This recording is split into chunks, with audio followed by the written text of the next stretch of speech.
ماما جبت عصافير. وريهم لي كده يا محمد. الله، جايبهم بكام دول يا محمد؟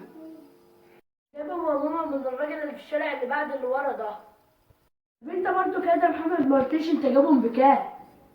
بص يا ماما الراجل جايب لي معاهم اكل كمان. انت برضه ما قلتليش انت جايب دول بكام؟ الراجل برضه يا ماما مديني معاهم بتاعة ميه.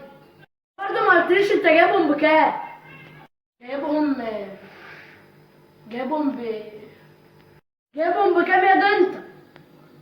جايبهم جايبهم ب 200 جنيه يا ماما. الراجل ضحك عليك يا